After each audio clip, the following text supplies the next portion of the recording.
afternoon, ma'am. Good afternoon, sir. Good afternoon. Please Please have have a a seat. seat. Thank you, ma'am. Okay, Nitin, introduce yourself in almost like 10 words. Ma'am, I'm from Muzaffarnagar, Uttar Pradesh.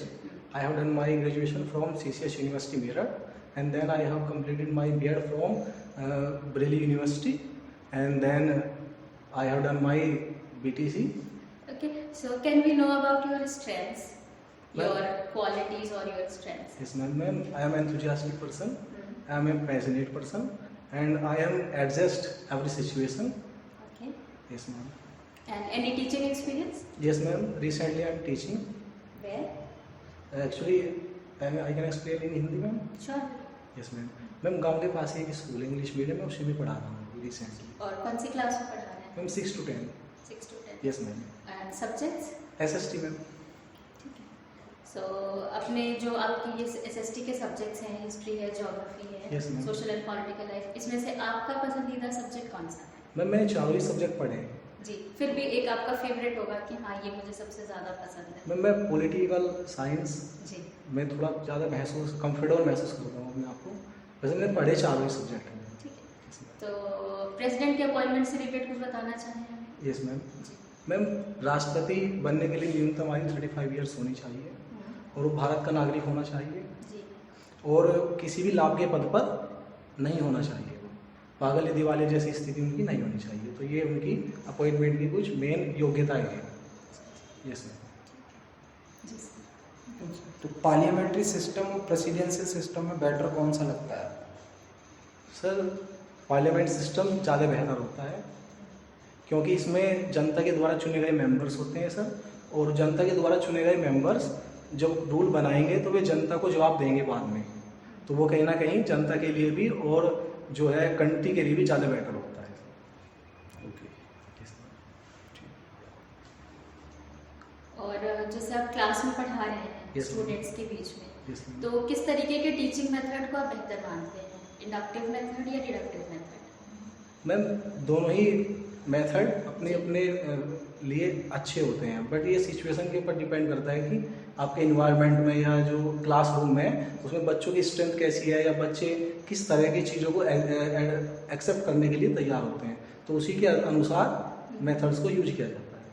अच्छा, और जैसे मान लीजिए हमें north pole south pole पढ़ाना हो, yes ma'am. तो ऐसी कौन सी चीज़ें हैं जो आपको लग रहा है कि आप अगर क्लास के अंदर लेके जाएंगे Yes, ma'am. तो आप अपने टॉपिक को बहुत ही बेहतर तरीके से बच्चों को समझा पाएंगे? मैम जैसे ग्लोब यदि हम लेके जाते हैं तो ग्लोब से हम बच्चों को इजीली अर्थ के जो नॉर्थ पोल और साउथ पोल है उनके बारे में बता सकते हैं, जिससे कि उन्हें जो नॉर्थ पोल की लोकेशन है और साउथ पोल की लोकेशन है वो अर्थ के कॉन्टेक्स्ट में बेहतर तरीके से पता लग जाएगी। और अगर आपको ये खुद से ड्रॉ करना हुआ बोर्ड पे, कर लेंगे आप? Yes ma'am. सब सारी चीज़ें लैटिट्यूड Yes, ma'am. करेक्ट करते हैं? Yes ma'am. एक क्विक डेमो दे पाएंगे? Yes ma'am. ठीक जी, ओके मैम। यूज़ कीजिए बोर्ड। और Good afternoon, dear student. How are you all? Today now I am drawing the earth. So look at the board. This is the shape of earth. The middle line of the earth is 0 degree. It's called equator.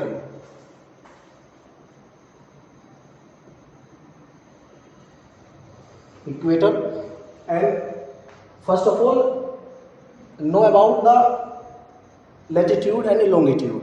Latitude and longitude is the imaginary lines which helps to find the location of the earth, the place where it is located.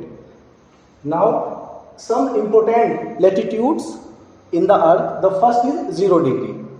It's called equator. इसे परिधि के नाम से भी जाना जाता है, जो अर्थ को दो पार्ट्स में इक्वली डिवाइडेड करती है। ऊपर का जो पार्ट है उसे कहते हैं नॉर्थर्न हेमिस्फीयर, और जो नीचे का पार्ट होता है उसे कहते हैं साउथर्न हेमिस्फीयर। इसमें कुछ महत्वपूर्ण अक्षांश लैटिट्यूड ड्रॉ किए गए हैं, जैसे 0 डिग्री हुआ। इसके बाद आता है नॉर्थ पोल में 23.5 डिग्री नॉर्थ लैटिट्यूड, जिसे हम टॉपिक ऑफ कैंसर, कर्क रेखा कहा जाता है। इसके बाद 66.5 डिग्री 66.5 डिग्री नॉर्थ लैटिट्यूड, जो नॉर्थर्न हेमिस्फीयर में है, इसका नाम है आर्कटिक अक्षांश रेखा। इसके बाद जो महत्वपूर्ण है वो है 90 डिग्री, इसे कहते हैं नॉर्थ पोल, इसे कहते हैं उत्तरी ध्रुव। ये नॉर्थर्न हेमिस्फीयर के कुछ इंपोर्टेंट लैटिट्यूड्स हैं। इसी तरह के सेम नंबर्स में साउथर्न हेमिस्फीयर में भी कुछ लैटिट्यूड्स हैं। जैसे यदि देखते हैं हम 23.5 डिग्री नॉर्थ लैटिट्यूड, इसे कहा जाता है ट्रॉपिक ऑफ कैप्रिकॉर्न, मकर रेखा। इसी के सापेक्ष में 66.5 degree, sorry it's southern hemisphere, southern hemisphere, sorry ma'am, it's tropic of Capricorn.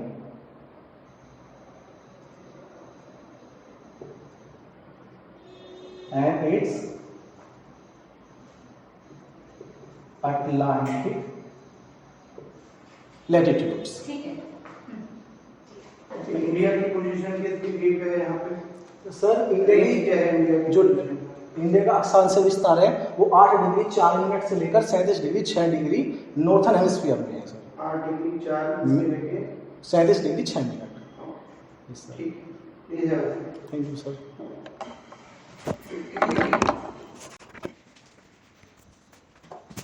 Okay, NBS में आप जा रहे हो, एनबीएस का आप क्या मोटो है बता सकते हो? Yes sir.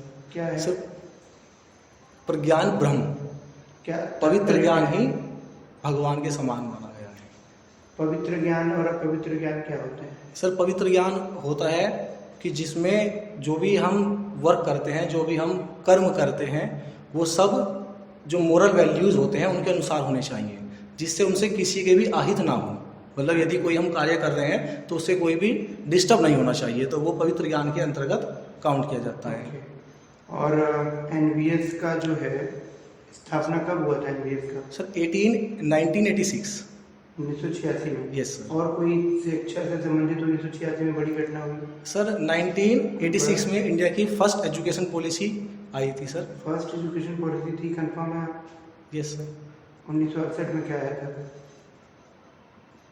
1968 में नहीं आई थी पॉलिसी एजुकेशन? अच्छा, अभी कौन सी एजुकेशन पॉलिसी आई, ये कब आई है? सर 2020 में आई है। अच्छा, यस सर। तो ये जो एनपीई है इसकी अध्यक्षता किसने की थी कंपनी? सर नई जो एनपीई लागू की यस गई सर, है, श्री रंगराजन जी ने। रंगराजन, सॉरी सर, एक्चुअली नाम रिकॉल नहीं हो रहा। रंगराजन, कस्तूरी कस्तूरी रंगराजन, रंगनाथन। रंगनाथन। Yes sir. ठीक है। और अभी आज की आपने अखबार पढ़ी? आज की सॉरी सर, आज नहीं पढ़ा? ये पिछले कभी अखबार पढ़ा आपने 1-2 दिन में? कोई ताज़ी खबर आपके दिमाग में आ रही हो जो घटनाएं हो रही हैं हमारे आसपास में? सर एक टर्की में अर्थक्वेक आया है अभी रिसेंटली सर। अर्थक्वेक आने के मुख्य कारण क्या होते हैं? सर एक प्लेट टेक्टोनिक्स प्रक्रिया है जिसके अर्थक्वेक आते हैं सर। यहाँ पे कौन सी प्लेट्स आपस में टकरा रही थी जिसकी वजह से ये आया? सर ये जो टर्की है वो 3 प्लेटों पर, मतलब 3 प्लेटों का केंद्र है सर, हाँ। जिनमें अरब प्लेट और अफ्रीका, यूरेशियन प्लेट और African plate. Okay. Yes sir. Eurasian plate का संबंध भारत से भी है कुछ? Yes sir. किसके साथ कनेक्टेड है वो? Sir Eurasian plate African plate के साथ कनेक्टेड है यहाँ पे इंडिया में। हिमालय के निर्माण से कोई संबंध इसका? Yes sir. क्या? सर हिमालय का निर्माण भी जो बताया गया है उसमें 2 प्रमुखतः सिद्धांत है सर। एक है हैरियंस का प्लेट टेक्टोनिक सिद्धांत और एक है कोबर का भूसन्नति अच्छा, सिद्धांत। हिमालय किस प्रकार का पर्वत माना जाता है? हिमालय की जो पर्वत श्रृंखलाएं हैं, हिमालय को कैसा पर्वत माना जाता है? ये एक वलीय पर्वत है सर, वलित वलित पर्वत। पर्वत है, यस वलित सर। पर्वत है। Yes sir. ठीक है। इसका आयु कितनी होगी हिमालय की? कितना पुराना? ये बहुत प्राचीन है, नया पर्वत की श्रेणी में सर आएगा? यदि पर्वत श्रेणी के दृष्टिकोण से देखें तो ये सबसे नवीन वलीय पर्वत है सर, लेकिन एग्जैक्ट इसकी आयु का मुझे अच्छा ठीक है। अब आप मुझे बताइए जल्दी से कि भारत के क्षेत्र में आने वाली जो पर्वत श्रृंखलाएं हैं, यस सर। उनका उत्तर से दक्षिण की तरफ क्रम क्या है? उत्तर से दक्षिण सर। हम्म, सर सबसे पहले ट्रांस हिमालय आता है सर, हम्म, उसके बाद हिमालय आता है। हिमालय की प्रमुखतः 3 श्रृंखलाएं होती हैं, एक सर्वोच्च हिमालय, एक मध्य हिमालय और एक शिवालिक। उसके नीचे हम आते हैं सर तो विंध्याचल पर्वत, हम्म, और उसके नीचे आएंगे हम सतपुड़ा पर्वत, उसके नीचे आएंगे हम पश्चिमी घाट पर्वत और फिर पूर्वी घाट पर्वत, और सबसे नीचे आता है सर नीलगिरी पर्वत श्रृंखला, जो पूर्वी घाट पर्वत और पश्चिमी घाट नीलगिरी पर्वत, पहाड़ियाँ किन 2 राज्यों को अलग करती हैं? ये 3 राज्यों में इनका विस्तार है सर नीलगिरी पर्वत का, केरल, कर्नाटक, तमिलनाडु। मेरा प्रश्न आपने ठीक से सुना नहीं। किन 2 राज्यों को सेपरेट करती हैं नीलगिरी की पहाड़ियाँ? सर मुझे किन 2 एग्जैक्ट राज्यों की बाउंड्रीज बनाती हैं? सर केरल, तमिलनाडु, बट मैं श्योर नहीं हूँ सर इसके बारे में। ठीक है नितिन, आप जा सकते हैं। Thank you. Thank you sir. Best of luck. Thank you ma'am.